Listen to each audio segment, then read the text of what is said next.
Welcome to Kenton's videos. Enjoy the video. In this video, I will explain how to make vinegar at home. Making your own vinegar is a rewarding process that involves two main fermentation steps. First, we'll create an alcoholic base from a sugary liquid, and then we'll transform that alcohol into tangy acetic acid. It's a simple, natural method that allows you to customize flavors and avoid additives found in store-bought options. Let's get started on crafting your very own batch of delicious homemade vinegar. The first step in making vinegar is to create an alcoholic liquid. You'll need a sugary base, like fruit juice, cider, or even wine. Add a good quality yeast to this liquid, which will consume the sugars and produce alcohol. Keep this mixture in an airtight container, allowing the yeast to work its magic for about 1 to 2 weeks.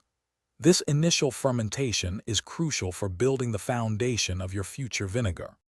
Once you have your alcoholic base, it's time for the second fermentation. This is where the magic truly happens. Introduce a mother of vinegar to your alcoholic liquid.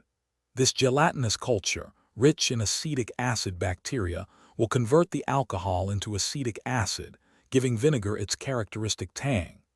Place your mixture in a wide-mouthed jar, covered with a breathable cloth, and let it ferment for several weeks to a few months, depending on your desired strength. After several weeks, your vinegar should be ready.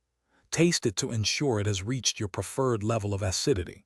Once satisfied, you can filter out the mother of vinegar and any sediment using a coffee filter or cheesecloth. Bottle your finished vinegar in clean, sterilized containers. Store your homemade vinegar in a cool, dark place, and it will keep for a very long time, ready to enhance your culinary creations. Thanks for watching. Consider subscribing if we helped you.